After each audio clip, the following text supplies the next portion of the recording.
মরণব্যাধি cancer বা কর্কট রোগ মানবদেহকে কুড়ে কুড়ে খায়। দানবীয় এই রোগটি যে কোনো বয়সে যে কোনো সময় ধরা পড়তে পারে।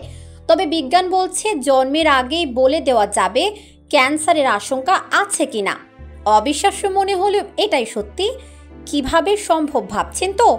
জেনে আসি। মাতৃগর্ভে থাকাকালীন হবে ক্যান্সার শনাক্তের পরীক্ষা। এমনই এক পদ্ধতির খোঁজ পেয়েছেন আমেরিকার মিশিগানের ভ্যান অ্যান্ডেল ইনস্টিটিউটের বিজ্ঞানীরা। নেচার ক্যান্সার মেডিকেল জার্নালে সেই গবেষণাপত্র প্রকাশিত হয়েছে। গবেষকদের দাবি, গর্ভস্থ ভ্রূণের জিন পরীক্ষা করলেই ধরা যাবে ভবিষ্যতে তার ক্যান্সারে আক্রান্ত হওয়ার ঝুঁকি আছে কিনা। ক্যান্সারের একাধিক কারণের মধ্যে একটি জিনের অ্যাক্সিডেন্টাল মিউটেশন, অর্থাৎ ক্যান্সারের নেপথ্যে বংশধারা, জীবনযাত্রা, পরিবেশ সব কিছুরই প্রভাব রয়েছে। এমনকি কোনটির প্রভাব কতটা সে নিয়ে গাণিতিক মডেলও রয়েছে। ভ্যান অ্যান্ডেল ইনস্টিটিউটের বিজ্ঞানীদের উদ্ভাবনের বিষয়টি সম্পূর্ণই জিন তত্ত্বের উপর নির্ভরশীল। অর্থাৎ ক্যান্সার হবে কি হবে না সেটা নির্ধারণ করে কিছু বিশেষ জিন। ভ্রূণ অবস্থাতে সেই জিনের বিন্যাস ঘটতে শুরু করে দেয়। বিজ্ঞানীরা দেখবেন সেই জিনের বিন্যাস স্বাভাবিকভাবে ঘটছে নাকি তাতে মিউটেশন বা কোনো রকম রাসায়নিক বদলের ইঙ্গিত পাওয়া যাচ্ছে। আর এমনটা হলে বোঝা যাবে ভবিষ্যতে ক্যান্সারে আক্রান্ত হওয়ার সম্ভাবনা থাকতে পারে।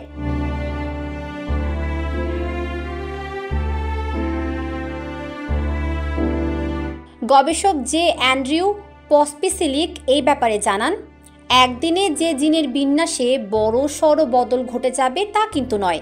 হঠাৎ করে জিনের গঠন বদলে গেল আর কোষের অনিয়মিত বিভাজন শুরু হয়ে ক্যান্সার কোষের জন্ম হলো তা নাও হতে পারে। বদলটা হতে পারে ধীরে ধীরে। যখন থেকে জিনের বিন্যাস শুরু হয় সেই সময় থেকেই। তাই গোড়ার দিকেরই যে অসামঞ্জস্য সেটাই ধরার চেষ্টা করা হচ্ছে। TRIM28 নামে একটি জিন যা কোষ গঠন ও বৃদ্ধি এবং কোষের বিভাজনে বিশেষ ভূমিকা রাখে। শরীরের 19 নম্বর ক্রোমোজোমে জিনটির অবস্থান।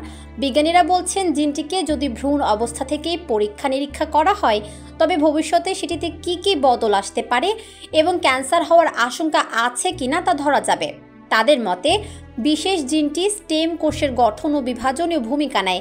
আর স্টেম কোষ যদি বারবার বিভাজিত হতে থাকে এবং সেই বিভাজন অনিয়মিত ও অসামঞ্জস্যপূর্ণ হয় তাহলে ক্যান্সার হওয়ার ঝুঁকি অনেকাংশে বেড়ে যায়। ক্যান্সারের ঝুঁকি একেবারে ভ্রূণ অবস্থাতেই ধরা সম্ভব হলে সেটি মাইলফলক গবেষণা হয়ে থাকবে। তবে এই ব্যাপারে আরও পরীক্ষা নিরীক্ষার প্রয়োজন আছে। বর্তমানে ইঁদুরের ওপরে গবেষণা চালানো হলেও মানবদেহে কতটা কার্যকর হবে তা সময় বলে দেবে।